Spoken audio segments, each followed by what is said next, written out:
जय हो श्री कृष्ण भगवान की। एवं परिवर्तितं चक्रम नानु वर्तयति हयः अघायुरीन्द्रियारमो मोघं पार्थ स जीवति यस्त्वातं रतिरेव स्यादातं तृप्तश्च मानवः आत्मन्येव च संतुष्टस्तस्य कार्य न विद्यते।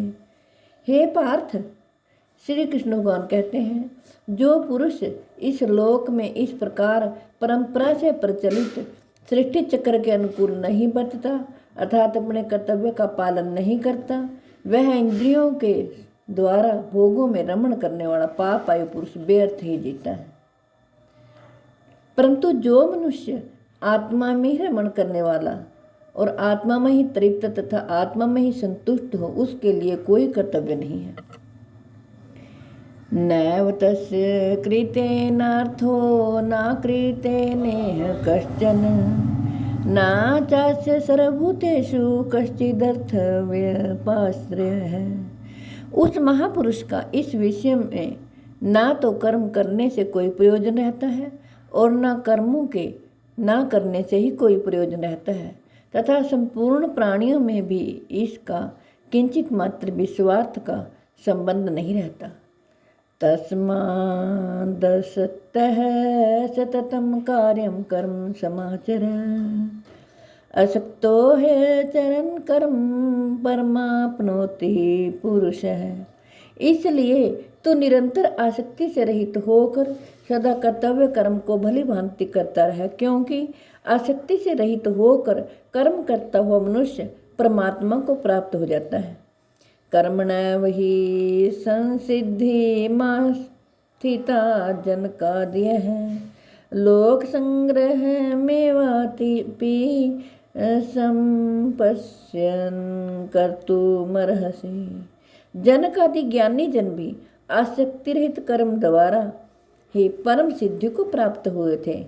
इसलिए तथा लोक संग्रह को देखते हुए भी तू कर्म करने के ही योग्य है, अर्थात तुझे कर्म करना ही उचित है। यद्यचादाचरति श्रेष्ठ सतत देवतरो जनः स यत् प्रमाणं कुरुते लोक सतदूनु वर्तते।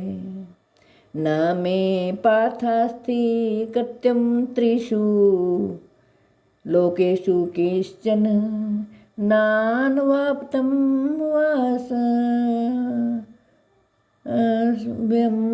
वर्तयेव च कर्मणि। श्री कृष्ण भगवान कहते हैं, श्रेष्ठ पुरुष जो आचरण करता है, अन्य पुरुष भी वैसा वैसा ही आचरण करते हैं। वह जो कुछ प्रमाण कर देता है, समस्त मनुष्य समुदाय उसी के अनुसार बरतने लग जाता है। हे अर्जुन, मुझे इन तीनों लोकों में ना तो कुछ कर्तव्य है और ना कोई भी प्राप्त करने योग्य वस्तु अप्राप्त है, तो भी मैं कर्मों में ही बरतता हूँ।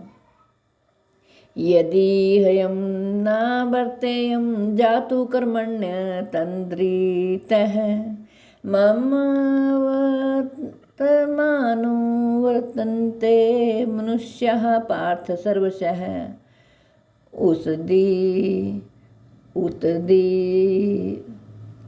उस्तिदेयुरि मे लोका न कुर्यां कर्म चेदहं संक्रस्य च कर्ता स्यामुपहन्यामि महाप्रजः सक्तः कर्मण्य विद्वांसो यथा कुर्वन्ति भारत कुर्वद्धिदास्तथा सक्तश्चिकीर्षुर्लोक संग्रहम्। क्योंकि हे पार्थ, यदि कदाचित मैं सावधान होकर कर्मों में न बरतूं तो बड़ी हानि हो जाए, क्योंकि मनुष्य सब प्रकार से मेरे ही मार्ग का अनुसरण करते हैं। इसलिए यदि मैं कर्म ना करूं तो ये सब मनुष्य नष्ट भ्रष्ट हो जाएं और मैं संकर्ता का करने वाला हूँ तथा इस समस्त प्रजा को नष्ट करने वाला बनो। हे भारत, कर्म में आसक्त हुए अज्ञानी जन जिस प्रकार कर्म करते हैं, आसक्ति रहित विद्वान भी लोक संग्रह करना चाहता हुआ उसी प्रकार कर्म करे। आगे श्री कृष्ण भगवान कहते हैं, नाम बुद्धि भेदम जनयेद ज्ञानम कर्म संगिनाम जोष्येत सर्वकर्माणि विद्वान युक्त समाचरन् प्रकृते क्रियमाणानि गुणः कर्माणि सर्वशः अहंकार विमूढ़ात्मा कर्ता हमीति मन्यते। परमात्मा के स्वरूप में अटल स्थित हुए ज्ञानी पुरुष को चाहिए कि वह शास्त्र विहित कर्मों में आसक्ति वाले अज्ञानियों की बुद्धि में भ्रम अर्थात कर्मों में अश्रद्धा उत्पन्न न करे, किंतु स्वयं शास्त्र विहित समस्त कर्म भली भांति करता हुआ उनसे भी वैसे ही करवावे।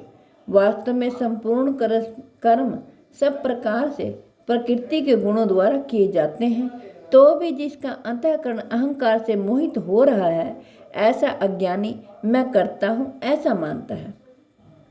ततवितु महाबाहो गुण कर्म विभाग्यो गुणागुणेषु वर्तन्त इति मत्वा न सज्जते। अपने स्वभाव के परवश हुए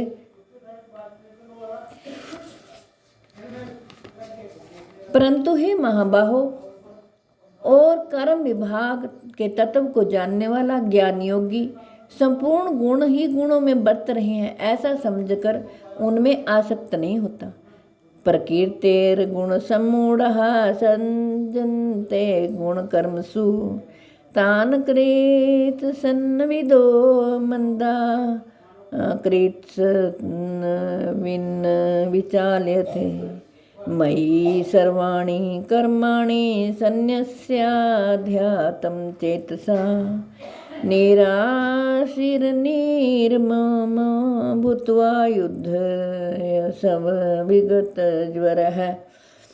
प्रकृति के गुणों से अत्यंत मोहित हुए मनुष्य गुणों में और कर्मों में आसक्त रहते हैं तथा पूर्णतया ना समझने वाले मंद बुद्धि अज्ञानियों को पूर्णतया जानने वाला ज्ञानी विचलित न करे। आगे श्री कृष्ण भगवान कहते हैं, मुझ अंतर्यामी परमात्मा में लगे हुए चित्त द्वारा संपूर्ण कर्मों को मुझ में अर्पण करके आशा रहित, ममता रहित और संताप रहित होकर युद्ध कर। ये त्वेदभ्यसूयन्तो नानुतिष्ठन्ति मे मतम् सर्वज्ञान विमूढ़ास्तान् विद्धि नष्टान् चेतसः। जो कोई मनुष्य दोष दृष्टि से रहित होकर और श्रद्धा युक्त होकर मेरे इस मत का सदा अनुसरण करते हैं, वे भी संपूर्ण कर्मों से छूट जाते हैं। परंतु जो मनुष्य मुझ में दोषारोपण करते हुए मेरे इस मत के अनुसार नहीं चलते हैं, उन मूर्खों को तो संपूर्ण ज्ञानों में मोहित और नष्ट हुए ही समझ। सदृशं चेष्टते सर्व सवसय्यः प्रकृतिर्ज्ञानवानपि प्रकृतिं यान्ति भूतानि निग्रह किं करिष्यति। सभी प्राणी प्रकृति को प्राप्त होते हैं, अर्थात